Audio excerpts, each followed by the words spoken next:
안녕하세요. 김현주입니다. 우리 전라북도는 문학인이 참 많습니다. 그 중에서도 시를 쓰시는 시인들이 많이 있습니다.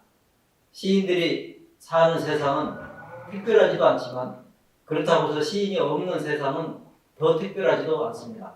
오늘은 원로 시인을 모시고 대담을 나누도록 하겠습니다. 우리 전국시인협회에서는 우리 지역에 거주하는 원로 시인님들을 영상으로 남기는 작업을 하고 있습니다. 시인과 자연, 자연과 시인은 잘 어울리는 조합입니다. 순창에서 거주하시면서 자연인으로 또는 시인으로 살고 계시는 홍성주 시인님께서는 언제부터 어떤 동기가 있어서 시를 쓰기 시작했을까요? 혹시 선생님께서 시적 동기가 있으시다면 말씀을 해주시죠. 예, 제 고향이 순창입니다. 순창에서 태어나서 초등학교를 마치고 중학교 때부터 제가 광주를 나가서 거기서부터 그 교시 생활을 했는데, 제가 방학 때 고향에를 갔을 때 저희 선친께서 신문을 이렇게 항상 보고 계셨습니다. 근데 그 신문에 어떤 시가 실렸냐면은 지금 남북 작가로 일컬어지고 있는 김용환 시인님의 우순죄라는 그 6줄인가 되는 그 시가 실려 있었어요. 그것을 제가 읽어보고서 저에게 온 그 감정이 굉장히 그 크게 울림을 주었습니다. 그게 뭐냐면 그 몇 줄 안 되는 내용 중에서 그 이루어지는 상황이 거기에 전체가 이렇게 포함된 것을 압축해서 표현을 되어 있었기 때문에 아마 읽어보셔서 알겠습니다만은, 그래서 이 시라는 것이 이렇게 압축해서 전달할 수 있는 그런 걸 가지고 있구나 해서 거기서 그런 걸 느꼈고, 그 다음에는 제가 이제 학교에서 일기를 쓰라고 해서 일기를 쓰면서 친구들하고 그때는 이제 지금처럼 카톡이 없으니까 편지를 주고받는 이런 그 펜팔 또는 그 하여간 편지로 친구들하고 이렇게 많이 왔다 갔다 했는데, 친구들이 장문을 써서 이렇게 보내주면은 그것을 다 읽고서 이렇게 하기가 그 바쁘기 때 그 학생들하고 왔다 갔다 할 때 보면은 다 읽고서 내가 그렇게 장문을 전달해 주기가 좀 번거롭더라고요. 그래서 저는 짧게 그 몇 마디를 그냥 적어서 주는 그런 스타일로 그 편지를 주고 받았습니다. 거기서부터서 시라고 하기에는 좀 그렇지만 그렇게 짧게 써서 전달해주는 그런 방식을 선택했습니다. 그리고 그것이 현대에 앞으로 가면 복잡해지는 사회생활에서 짧게 전달하는 것이 필요할 것이다 이런 생각을 해가지고서 그렇게 했고, 그래서 저는 시라고 하기보다는 그냥 제 글을 하나의 낙서라고 이렇게 표현을 하면서 지금까지 생활하고 있습니다. 그러나 시의 특징 중에 하나가 함축인데 어려서부터 시를 좋아하는 청소년 때부터 이미 시를 지으면서 표현하기 시작했습니다. 그렇다면 선생님께서는 시집기를 하면서 가장 중요하게 생각하는 것은 무엇이라고 생각하십니까? 내가 전달하고자 하는 어떤 내용이라고 해야 되겠죠. 메시지. 그 메시지가 정확히 거기에 포함돼서 그걸 읽는 사람 또 전달받는 사람이 느낄 수 있도록 그것을 포함시켜 줘야 된다고 이렇게 생각을 하고, 특히나 또 글 쓰는 사람은 가장 중요한 게 뭐냐면은 그 글 속에서는 사회의 빛과 소금 역할을 할 수 있는 그런 내용을 포함시켜야 된다고 저는 그렇게 생각하고 있습니다. 아까 서두에 선생님께서 말씀하시는 그 납북 시인 중에 김용환 시인의 무슨 죄를 어떤 시적 동기로 삼으셨는데, 시작의 동기로 삼으셨는데, 그렇죠. 어떤 시인으로 활동하기 앞서 또 그분 말고 혹시 영향을 받았다든가 존경하는 시인이 계십니까? 아니면 시로서 선생님께 영향을 주었던 시가 있습니까? 이제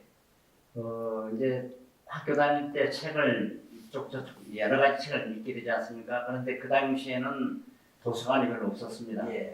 그래서 책방에서 책을 팔면은 그걸 사다가 봐야 되는데 돈이 그렇게 여유가 없으니까 그 책값을 주고서 책을 빌려옵니다. 그래서 하루 저녁에 보고서 다시 반납을 하면은 일화를 공개합니다. 그래서 하루 저녁에 소설책 보고 또는 시집 이렇게 다 보고서 책방에 다시 갖다 줍니다. 깨끗이 보고. 그렇게 해서 봤는데 그 보는 책 중에서 뭘 봤냐면은 롱페르 시인이 적은 걸로 알겠습니다만, 그 에반젤이라는 그 네. 서사시가 있었습니다. 예. 거기에서 보는 그 주인공 에반젤린하고 그 가브리엘하고 이 사랑하는 사람이 이렇게 평생을 그 쫓고 쫓기면서 찾아다니면서 나중에 죽음에 이르러서 만나는 그런 것을 서사시로 엮어서 쭉 썼거든요. 그래서 거기에서 영향을 받아가지고서 서사시 쪽으로 제가 많이 그 활동을 했다고 볼 수 있습니다. 예. 외국 여행을 한다든가 이렇게 했을 때 장문의 서사시 식으로 외국을 갔다 오면은 아까 뭐 캄보디아나 중국 같은 데 갔다 온 곳을 시집 뒤에다가 이게 장편의 그 예. 서사시를 꼭 실었습니다. 예. 그러셨군요. 예. 지금 선생님께서는 우리 전라북도보다는 타 지역에서도 활동을 많이 하신 걸로 문화 활동을 하신 걸로 알고 있는데 주로 어느 지역에서 많이 활동하셨습니까? 제가 직장 생활을 경기도에서 했습니다. 예. 경기도청 교육실에서만 쭉 있었는데 그때는 이제 그쪽 지역 신문에 수필 같은 걸 이렇게 투고를 해서 싣고 이제 거기 경기도에서 나오는 그 잡지에도 이제 싣고 그렇게 했는데 광주에서 주로 활동을 했기 때문에 제가 퇴직을 하고 나와서는 산방에 가서 이렇게 오래 있었습니다. 전기가 예. 들어가는 곳에서 책 보려고 들어가가지고서 그래서 책을 보고 거기서 이제 낙서를 해가지고 벽에다 걸어놨더니 지나가는 사람이 보고서 원고가 있으면 책을 만들자고 그래서 예. 그 책을 시집을 발간하다 보니까 이렇게 문학회에 가입하라고 해서 들어와가지고 문학 활동을 하게 됐습니다. 예. 그래서 지금도 이쪽 전라북도보다는 전라남도 광주 쪽에서 활동을 많이 했습니다. 예. 그러셨군요. 네. 그리고 또 한편으로는 선생님께서는 자연인이라고 또 소문도 있어요. 부끄럽습니다. 예. 어떤 그렇게 친자연적으로 사시는 거 하고 예. 또 자연적으로 활동하시는 예. 그런 의미나 특별한 사연이 있는가요? 특별한 사연은 없고 이런 말씀을 드려도 괜찮을지 모르겠는데 우리 문학하고는 관계가 좀 적겠습니다만은 제가 전라도 출신인데 경기도에 가서 공직생활을 하다 보니까 상당히 핍박을 많이 받았다고 할까 약간 좀 시대적인 그런 흐름 속에서 어떤 직위를 못 받았다고 볼 수 있는 그런 게 있었습니다. 그래서 내면에 그런 걸 많이 갖고서 세상이 좀 그렇게 어울려서 사는 그런 것을 좀 피하는 그런 생각도 있었고, 예. 그래서 오해를 제가 많이 받는 그런 평소에 그런 것도 있었고, 제가 생각해서 말을 하면은 상대방이 받아들일 때 그것을 액면 그대로 좋게 받아주면 좋은데 그것을 곡해를 하는 그런 것을 많이 받다 보니까 세상이 싫어지는 그런 것도 있었고, 또 직장생활 하면서는 책을 별로 볼 기회가 없지 않습니까? 예. 그래서 문학 전집 같은 것도 사놓고 못 봤고, 그래서 그런 걸 다 짊어지고 산속으로 들어갔습니다. 전기도 안 들어가는 곳에 가서 한 15년 정도를 그냥 책만 보고 있었죠. 예. 그래서 이제 그러니까 자연인 저기에서 그거 찍자고 그런 걸 내가 안 찍는다고 그랬는데 결국 제 이름이 성주거든요. 그래가지고서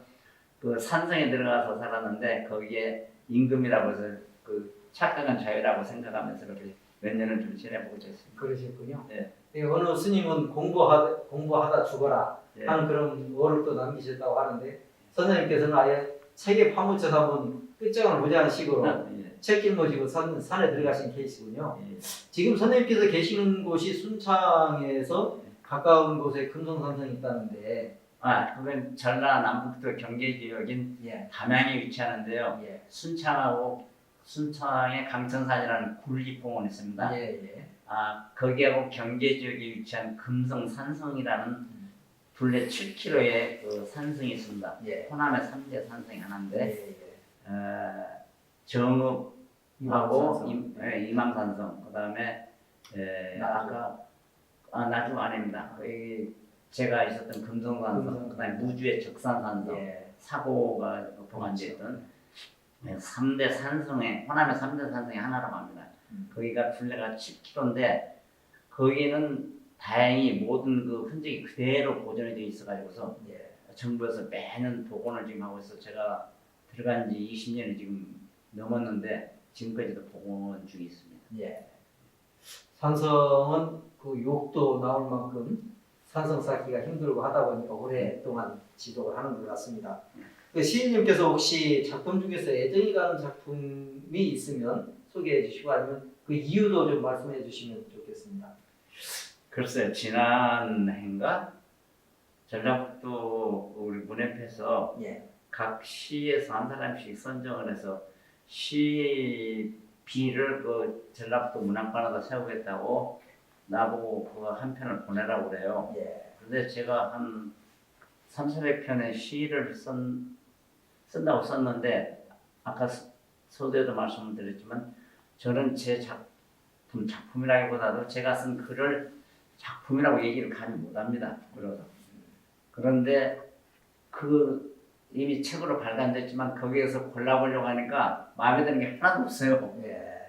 그래서 부끄러워서 그걸 어떻게 내놓지를 못하고 할 수 없이 생각하다가 제가 휴당산방이라는 그 예. 서담집을 짓고서 거기에서 살았는데 그 휴당산방이라는 제목으로서 휴당산방의 봄이라는 제목을 해서 석줄 써서 보냈습니다. 예. 다시 써서. 아. 그 석줄이 어떻게 써졌냐면은 휴당산방의 봄 그렇게 해놓고서 산수유꽃 노란 웃음에 넋일은 산꽝 네.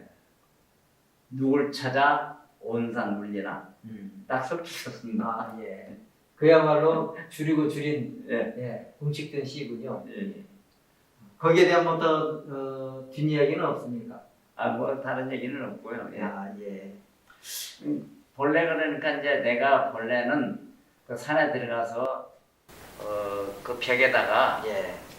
여기 가지고 나왔습니다만 금성산성인데 그 금성산성을 소개하는 그 글을 제가 하루 저녁에 적어가지고서 이걸 내 손으로 써서 벽에다가 이렇게 붙여놨어요. 예. 그 저기 합판에다 적어가지고서. 예. 그런데 거기에 이제 고친 건 하루 종일 썼는데 한 줄 고쳤어요. 제가 축어를 잘 안 합니다. 예. 게을러서. 그리고 다른 한편에는 제가 그 절망적인 상황 속에서 내 유서라고 하기보다는 하여간 그런 심정으로 썼던 글이 하나 있었는데 그게 뭐냐면 삶의 길목에서라는 그런 글을 썼었어요. 예. 그게 지금 사회론으로 나와 있는데 그 두 편을 벽에다 걸어놨었거든요. 예. 그랬더니 지나가시는 분이 원고가 또 있느냐고 그래 있다고 그랬더니 책을 발간하자고. 예. 그래서 그걸 책을 발간하게 됐고 저는 이게 문학 쪽에 별로 소질도 없고 그 내용도 지금 없었는데 어떻게 하다 보니까 여기까지 왔습니다. 예. 삶의 시인 경우도 있고 예. 또 시를 추구하면서 예. 시 전체가 삶으로 승화시키는 분도 있습니다. 예, 선생님은 전자입니까? 후자입니까? 저는 글쎄요 이게 어느 쪽이라고 말씀드리기가 좀 어려울 것 같네요. 그냥 예. 어쨌든 지금도 그럼 예. 순창에서 예. 일하고 계시는 거죠? 예, 지금 거기 계시면서 가까운 금성산으로 다니시고. 예, 그래서 본래는 산성에서 쭉 생활을 했는데 순창 문협으로 들어가서 활동을 하라고 해서 그때 이제 광주 문협에 들어가서 활동을 하고 있을 때였었고 예. 광주에 가면 문학춘추 작가회라는 그 단체가 있는데 문인들만 모아진. 예. 근데 거기에서 나도 모르게 그 감사 역할을 맡게 돼가지고서 연임을 이렇게 하고 있었는데 그럼 순창에서 그 문협에 들어오라고 해서 그 장교철 회장이 그렇게 얘기를 해가지고 순창 문협에 들어갔어요. 예. 그래서 거기에서 활동을 하다 보니까 순창 문협 일을 맡게 됐습니다. 그래서 임기 3년 정도를 마치고 그 다음에 다른 회장을 선임해서 넘겨주려고 했더니 어떻게 그렇게 안 돼가지고서 또 연임을 맡게 돼가지고서 그걸 겨우겨우 작년에 제가 넘겼습니다. 그래가지고 3년을 넘겨서 5년을 그냥 하고 겨우 다른 분한테 넘겨드리고 네. 빠져나왔습니다. 시를 쓰든 글을 쓰든 일단 썼으면 예. 본인이 원하든 원하지 않든 간에 흔적은 남게 돼 있고 그렇죠. 다른 사람들이 바라보게 됩니다. 예. 그렇다면 선생님께서 어떤 독자들에게 어떤 시인으로 또는 어떤 문학인으로 남고 싶습니까?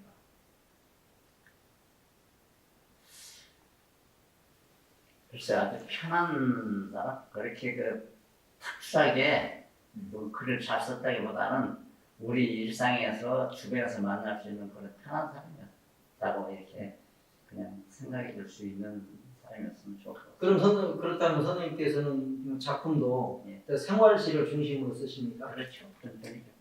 그러시군요. 예. 마지막으로 그 시를 공부하는 후배 시학도들에게 예. 선생님께서 당부를 하신다면요.